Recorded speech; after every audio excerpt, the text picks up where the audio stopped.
देखिए आज हम एक फॉर्मल लेटर के बारे में बात कर रहे हैं। फॉर्मल लेटर को एप्लीकेशन भी कहा जाता है, ठीक है। इसका हिंदी अर्थ होता है अव्यक्तिगत पत्र, जो किसी अधिकारी को लिखा जाता है, ठीक है। अब देखिए यहाँ पर स्टूडेंट्स कुछ गलतियां कर देते हैं एप्लीकेशन लिखने के लिए।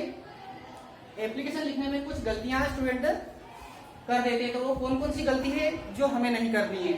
सबसे पहले क्वेश्चंस को आपको समझना है। यदि आपको क्वेश्चन अच्छे से समझ में आता है तो आप आंसर अच्छे से लिख पाओगे, ठीक है।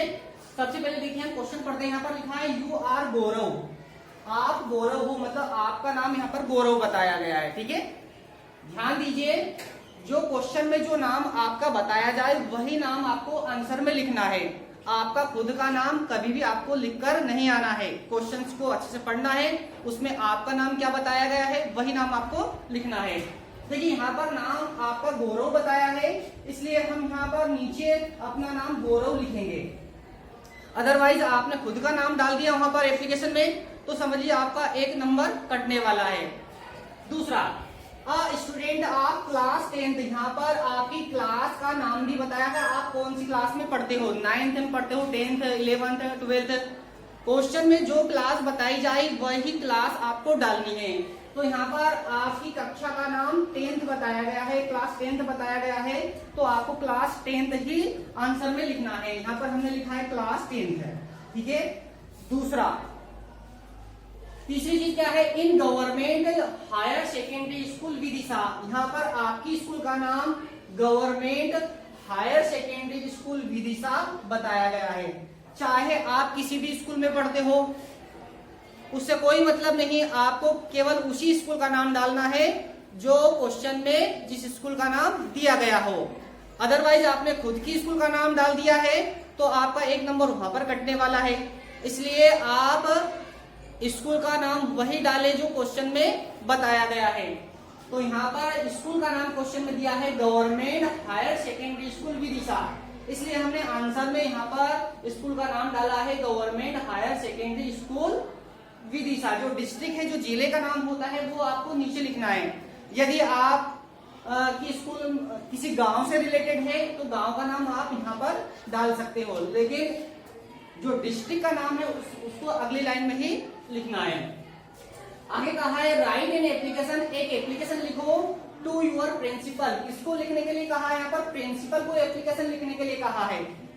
कभी कभी क्या होता है कि प्रिंसिपल को एप्लीकेशन लिखने के लिए कहा जाता है और हम क्लास टीचर के नाम एप्लीकेशन लिखकर आते हैं। तो इस बात का आपको ध्यान रखना है कि आखिर वो एप्लीकेशन है ना, वो किसको लिखने के लिए कहा गया है। कलेक्टर को एप्लीकेशन लिखने के लिए कहा जाए तो कलेक्टर के नाम एप्लीकेशन लिखना है। क्लास टीचर के नाम एप्लीकेशन लिखने के लिए कहा जाए तो क्लास टीचर का नाम आपको डालना है। प्रिंसिपल के नाम में एप्लीकेशन लिखने के लिए कहा जाए तो आपको प्रिंसिपल का नाम डालना है। तो यहाँ पर प्रिंसिपल का नाम दिया हुआ है, इसलिए हमने यहाँ पर प्रिंसिपल का नाम लिखा है टू द प्रिंसिपल।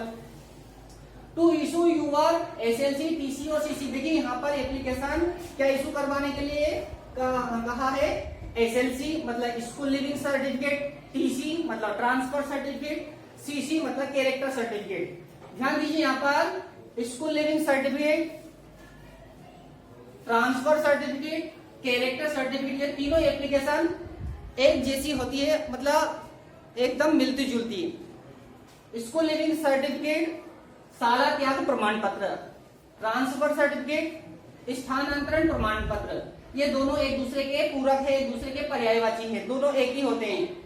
सीसी का मतलब होता है कैरेक्टर सर्टिफिकेट, चरित्र प्रमाण पत्र, ये थोड़ी अलग होती है, ठीक है। इसमें आपके चरित्र के बारे में कहा जाता है, आपका चरित्र कैसा रहा स्कूल में, तो वो एक प्रमाण पत्र, एक सर्टिफिकेट आप इशू करवाने के लिए लिखते हो, तो ये थोड़ा अलग होता है। बट तीनों का मिलता जुलता रूप, तीनों का कॉम्बिनेशन हमने यहाँ पर बना के दिखाया है। तो एसएलसी के नाम से अगर एप्लीकेशन आती है या टीसी के नाम से आती है या सीसी के नाम से एप्लीकेशन आती है तो वो आप तीनों में ही इस एप्लीकेशन को लिख सकते हो। लेकिन क्वेश्चन कुछ दूसरी तरीके से अगर पूछा जाए वो बात अलग होती है, लेकिन इस क्वेश्चन के हिसाब से हम तीनों ही एप्लीकेशन यहाँ पर आसानी से लिख सकते हैं।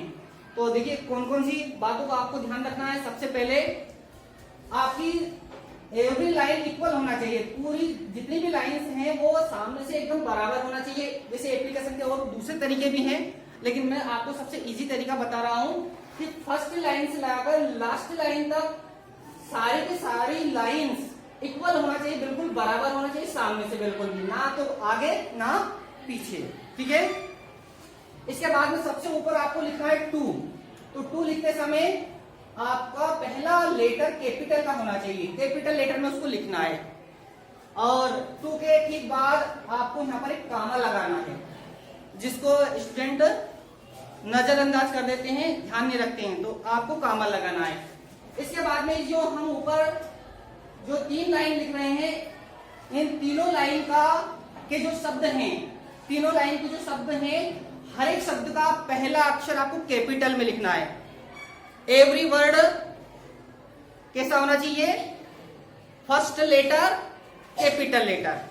देखिए यहाँ पर हमने द लिखा है, तो द का पहला अक्षर हमने टी कैपिटल में लिखा है। प्रिंसिपल का यहाँ पर जो पी लिखो वो भी आपको कैपिटल में ही लिखना है, टू द प्रिंसिपल। गवर्नमेंट का जी कैपिटल में आना चाहिए, हायर का एच कैपिटल में आना चाहिए, सेकेंडरी का एस कैपिटल में आना चाहिए, स्कूल का एस कैपिटल में आना चाहिए। हर एक वर्ड का पहला अक्षर आपको कैपिटल में लिखना है। ठीक है, और जो डिस्ट्रिक्ट है विदिशा, उसका पहला अक्षर वी कैपिटल में आना चाहिए। ध्यान दीजिए, मैंने आपको बताया है कि प्रिंसिपल के नाम एप्लीकेशन लिखने के लिए कहा जाए तो प्रिंसिपल डालना है, क्लास टीचर के नाम एप्लीकेशन लिखने के लिए कहा जाए तो क्लास टीचर डालना है। वो आपको क्वेश्चन में मिल जाएगा। जिस स्कूल का नाम दिया गया हो उसी स्कूल का नाम डालना है, अपने खुद की स्कूल का नाम नहीं डालना है। डिस्ट्रिक्ट भी वही डालना है जो उस क्वेश्चन में जो डिस्ट्रिक्ट दिया है। जैसे यहाँ पर विदिशा दिया हुआ था तो हमने क्या डाल दिया, यहाँ पर विदिशा डाला है। ठीक है, यहाँ पर विदिशा लिखा हुआ है इसलिए हमने विदिशा डाला है। विदिशा कहाँ आता है? एमपी में आता है। कोष्टक में हम उस स्टेट का नाम डालेंगे, एमपी, है ना। तो ये तो हो गई इसका जो फर्स्ट पार्ट है। अब हम देखते हैं, यहाँ पर एक लाइन छोड़ेंगे और उसके बाद में सब्जेक्ट लिखेंगे। सब्जेक्ट में क्या लिखा जाता है? सब्जेक्ट में उस एप्लीकेशन के बारे में लिखा जाता है कि आखिर वो एप्लीकेशन किस विषय में है, उसका टॉपिक क्या है। पूरी एप्लीकेशन को पढ़ने की जरूरत नहीं पड़ती, केवल अगर मान लो हम सब्जेक्ट वाली जो लाइन अगर मान लो पढ़ लेते हैं तो उससे हमें पता चल जाती है कि यह पूरी एप्लीकेशन किस के बारे में है, इसका टॉपिक क्या है। अगर आपसे कोई कहे कि आप एप्लीकेशन याद करके आइए, टीचर आपसे बोलते कि आपको कल एप्लीकेशन याद करके आना है, तो स्टूडेंट पलट कर जवाब देगा सर कौन सी एप्लीकेशन याद करके आना है। तो टीचर बताएगा आपको कि आपको एसएलसी वाली एप्लीकेशन याद करके आना है, टीसी वाली या फिर सीसी वाली। तो यहाँ पर जो सब्जेक्ट का होता है वो मेन टॉपिक होता है, जिससे हमें पता चल जाता है कि वो एप्लीकेशन का टॉपिक क्या है, वो एप्लीकेशन आखिर है किसकी।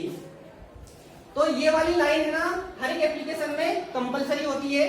तो हम यहाँ लिखना है एप्लीकेशन फॉर एसएलसी, टीसी और सीसी। यहाँ पर हमने तीनों एप्लीकेशन के नाम दिए हैं, ऑब्लिक करके बताया है। यहाँ पर एसएलसी, अगर एसएलसी के नाम से एप्लीकेशन लिखने के लिए कहा जाए तो हम यहाँ पर एसएलसी डाल देंगे। टीसी के नाम से एप्लीकेशन लिखने के लिए कहा जाए तो हम टीसी डाल देंगे।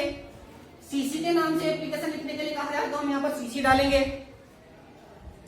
लेकिन ध्यान रहे, तीनों का नाम लिखा हो तो हम तीनों का नाम भी डाल सकते हैं यहाँ पर, लेकिन एप्लीकेशन किसी एक टॉपिक के ऊपर लिखने के लिए कहा जाएगा। तीनों नाम लिखने की जरूरत नहीं है, यहाँ पर देखना है कि कौन सा टॉपिक दिया गया है एप्लीकेशन लिखने के लिए, वही यहाँ पर डाले। एसएलसी के नाम से अगर कहा जाए तो एसएलसी डाले, इन दोनों को डालने की जरूरत नहीं है। टीसी के नाम से कहा जाए तो टीसी लिखना है, एसएलसी और सीसी लिखने की जरूरत नहीं है। और यदि सीसी के नाम से आती है तो सीसी लिखना है, एसएलसी और टीसी लिखने की जरूरत नहीं है। ये तो हमने ऑब्लिक करके आपको बता दिया है कि तीनों में से कोई सी भी एप्लीकेशन आ जाए, ये वाली एप्लीकेशन आपको लिखकर आना है। फिर सब्जेक्ट के नीचे हमें लिखना है सर। हम सर भी लिख सकते हैं, यहाँ पर मैडम लिख सकते हैं, रिस्पेक्टेड सर मैडम भी लिख सकते हैं। वो आपके ऊपर डिपेंड करता है कि आप कैसे लिखना चाहो, सभी सही होता है। ठीक है, तो हमने यहाँ पर सर लिखा है। इसके बाद में जो ये फर्स्ट लाइन है ना, ये वाली जो लाइन है हर एक एप्लीकेशन में कंपलसरी होती है। ये फर्स्ट लाइन आप हमेशा याद कर लेना। ठीक है, ये हर एप्लीकेशन में आपको काम आने वाली है। I beg to say that I am student of class 10th। यहाँ पर कहा गया है आई बेग टू से। मैं आपसे विनम्र निवेदन करते हुए कहता हूँ, क्या कहता हूँ? आई एम ए स्टूडेंट, मैं स्टूडेंट हूँ आप क्लास 10th का। ध्यान दीजिए, मैंने आपको बताया है कि क्वेश्चन में अगर जो क्लास का नाम दिया जाए वही क्लास यहाँ पर डाले। यहाँ पर क्लास 10th बताया है इसलिए हमने यहाँ पर 10th लिखा है। तो I beg to say that I am student of class 10th, मैं कक्षा 10वीं का विद्यार्थी हूँ।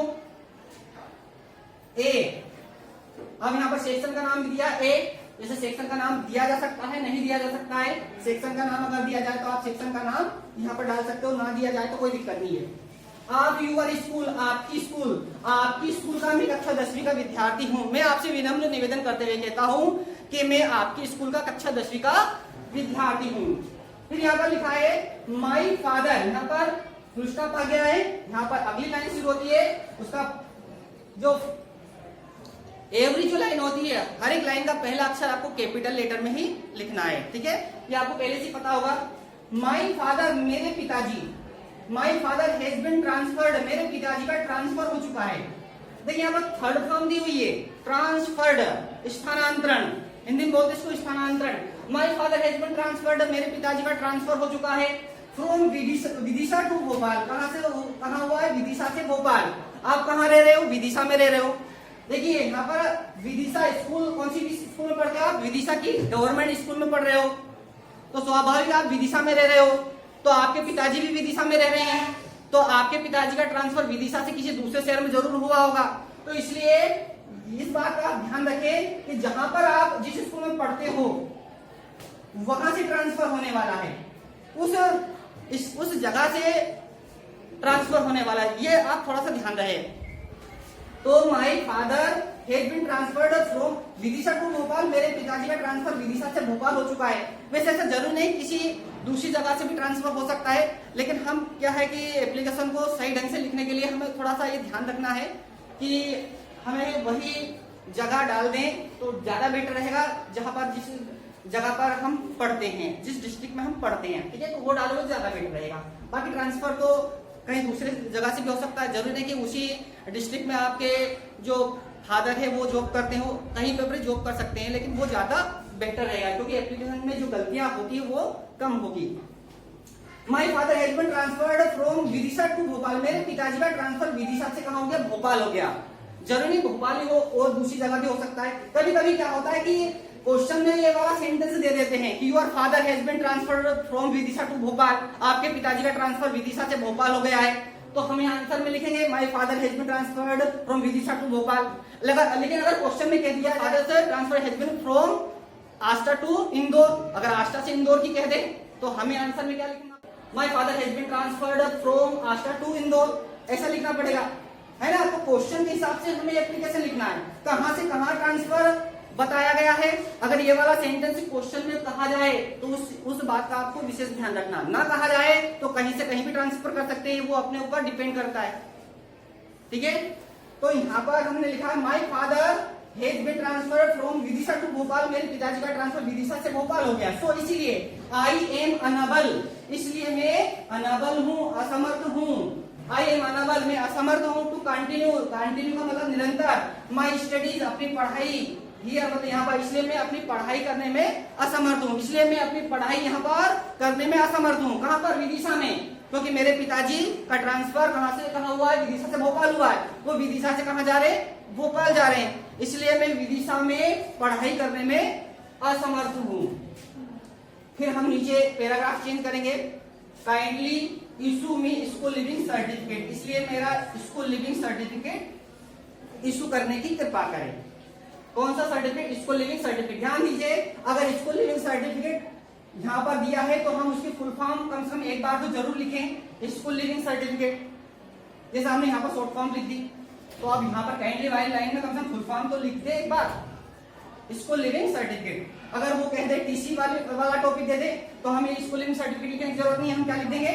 ट्रांसफर सर्टिफिकेट, क्योंकि टीसी की फुल फॉर्म होती है ट्रांसफर सर्टिफिकेट। अगर वो सीसी टॉपिक दिया है सीसी का तो हम सीसी की फुल फॉर्म लिख देंगे कैरेक्टर सर्टिफिकेट। क्या लिखेंगे?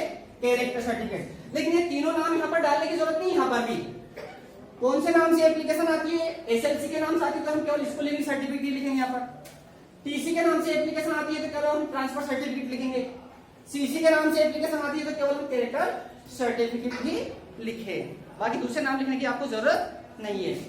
लास्ट में आपको लिखना है थैंकिंग यू, आपको धन्यवाद देना है। उसके नीचे वाली लाइन में आपको लिखा है यू वाज ओबीडिएंटली। टीचर की नजर सबसे पहले इसी पर पड़ती है, ओबीडिएंटली की स्पेलिंग पर। आप ओबीडिएंटली की स्पेलिंग अच्छे से याद करके जाएं, ठीक है। फिर नाम क्या लिखे आप, अपना नाम बिल्कुल ना लिखे। क्वेश्चन में जो क्या नाम दिया, गौरव, तो गौरव लिखे। मुकेश दिया तो मुकेश लिखे। रीना दिया तो रीना लिखे। रानी दिया तो रानी लिख दे। जो नाम दिया वही नाम आप डाल के आए।